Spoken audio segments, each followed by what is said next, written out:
All of his co-workers were gone. What could it mean?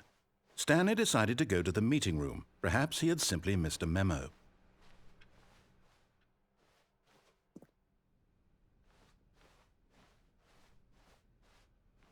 When Stanley came to a set of 2 open doors, he entered the door on his left.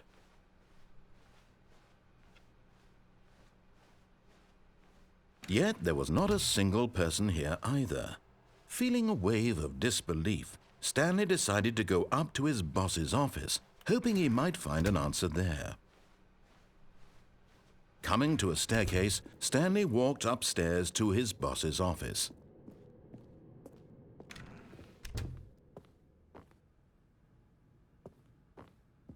Stepping into his manager's office, Stanley was once again stunned to discover not an indication of any human life.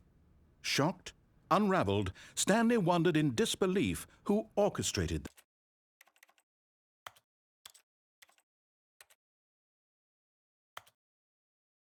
this. What dark secret was being held from him?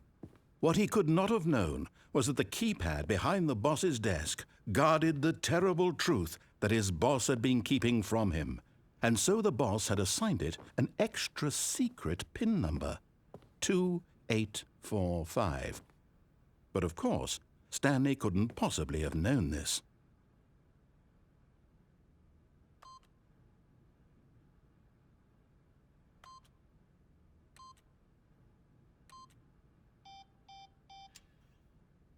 Stanley just sat around twiddling his thumbs. Trying to input anything on the device was useless, since he could never possibly know that the combination was 2845.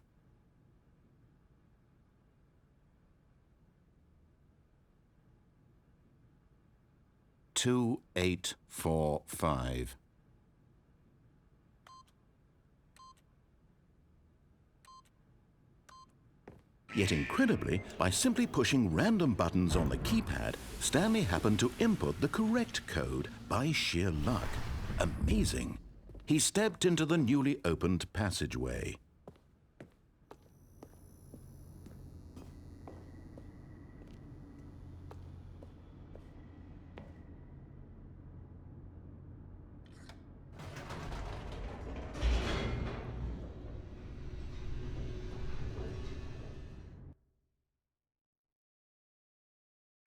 Descending deeper into the building, Stanley realized he felt a bit peculiar.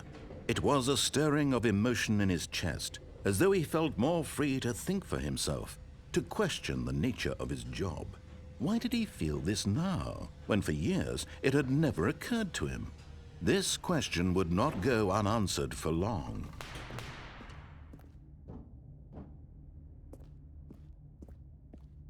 Stanley walked straight ahead through the large door that read Mind Control Facility.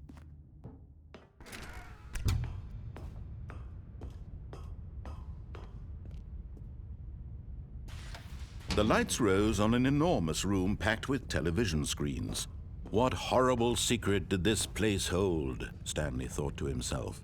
Did he have the strength to find out?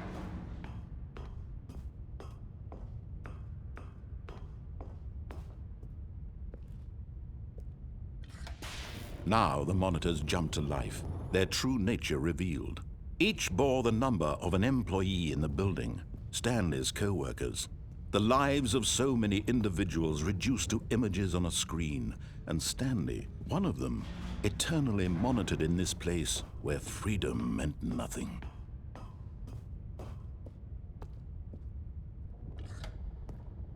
This mind control facility, it was too horrible to believe. It couldn't be true. Had Stanley really been under someone's control all this time? Was this the only reason he was happy with his boring job? That his emotions had been manipulated to accept it blindly? No, he refused to believe it. He couldn't accept it. His own life in someone else's control? Never! It was unthinkable, wasn't it? Was it even possible? Had he truly spent his entire life utterly blind to the world?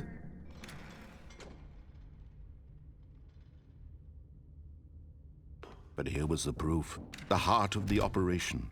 controls labeled with emotions, happy or sad or content, walking, eating, working, all of it monitored and commanded from this very place. And as the cold reality of his past began to sink in, Stanley decided that this machinery would never again exert its terrible power over another human life.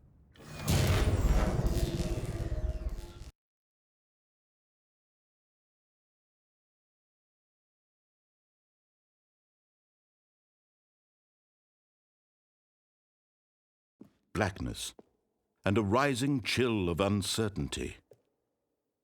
Was it over? Yes. He had won. He had defeated the machine, unshackled himself from someone else's command. Freedom was mere moments away.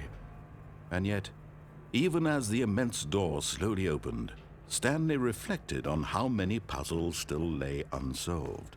Where had his co-workers gone? How had he been freed from the machine's grasp? What other mysteries did this strange building hold? But as sunlight streamed into the chamber, he realized none of this mattered to him, for it was not knowledge or even power that he had been seeking, but happiness. Perhaps his goal had not been to understand, but to let go. No longer would anyone tell him where to go, what to do, or how to feel. Whatever life he lives, it will be his. And that was all he needed to know. It was perhaps the only thing worth knowing. Stanley stepped through the open door. Stanley felt the cool breeze upon his skin, the feeling of liberation, the immense possibility of the new path before him. This was exactly the way, right now, that things were meant to happen. And Stanley was happy.